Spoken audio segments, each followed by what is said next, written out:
Hello and welcome back. I'm going to give you an update on all I've been doing, all the building I've done and all the changes I've made in part 1 of this video. And then part 2, which will be a separate video, will be the actual defense against the Horde Knight. This is day 14 and I've done quite a bit since the last time. So I cleared out this area of all the metal pipes and harvested those resources, and I've started myself a little farm in here. Eventually all the rows will be filled with different plants and one plant per row. Right next to it I've made a little weed garden for plant fiber, and just because it kind of looks nice, and a tree farm. These trees are 500 durability each, so they're okay. I haven't found any of the seeds for the 1,000 maples yet, but I've got 2 rows. Anytime I need wood, I just go chop down a tree that's fully mature and replant the seed, and I'm self-sufficient on wood. That was an issue because where I'm at, there's not much wood. You have to go down here to get wood. Not that far of a trek, but still annoying. Alright, I've built light towers to light the area at night so that I can see this whole area, or pretty close to it. And then I've expanded upon the base to add watchtowers to snipe out of. I was going for like a castle type look. I don't know if I actually accomplished it, but that was the goal. I'll take you up there in just a second and show you what that's like. First though, I'll show you that I have iron bars all the way around as a Redditor suggested. I also have reinforced steel siding at some various weak points. I unfortunately could not put it on the diagonal wedges. It just won't let me without placing it really weirdly. So I placed it at like key points on the tops and on the archways, and if you can see on the underside of the archways. I also placed it up where I'll be sniping from in case a cop acid gets shot up there. Just a little extra durability. And you can see I have lighting over here too, so I can see out towards my other entrance to my base.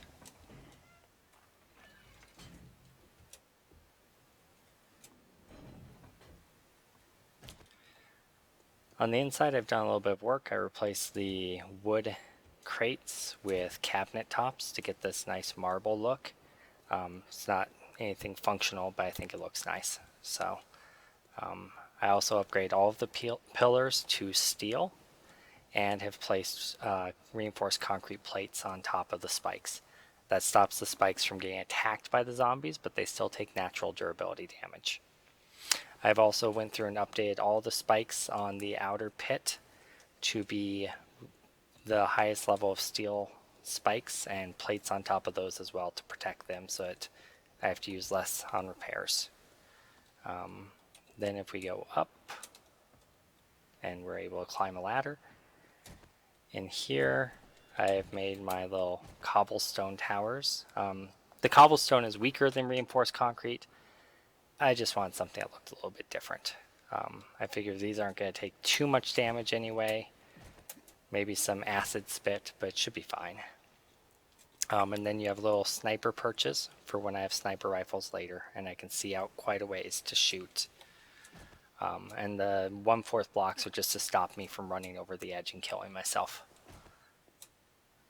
That was only able to be done because I put reinforced siding on the outside of the corner wedge, and then I was able to stack the 1/4 block on top.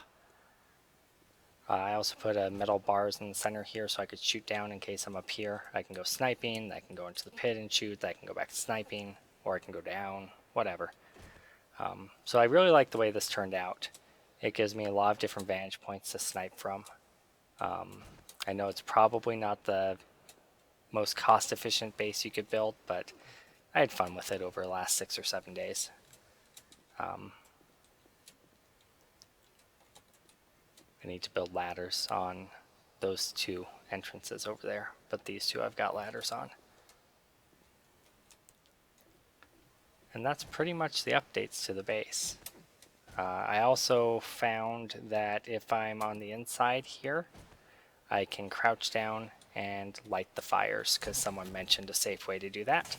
And voila. I placed corner fires as well over here. Those I have to actually be down there to light, so I just have to light it at like 2100 and then get up here. There's not much I can do about that. But overall, I think this should hold up really good against the 14-day horde. It might even be overkill, but I just had some fun with design on this. I also upgraded the ledges to be concrete, or I'm sorry, steel, all around the inner lip, so that they'll take a little bit less damage from the zombies. I had barbed wire sitting across the entire pit, and that works really good at slowing them down. When they land in the pit, I can just kill them easily. The problem with that is it sets the corpses floating higher, and then they are harder to break up the gore blocks. A Redditor suggested taking all of this out and removing the floor and recessing it one down and putting the plates on top of that so it's a flat floor with them taking damage. I will definitely be doing that for the 21-day horde. I just didn't have time to actually have the resources to do that on this horde.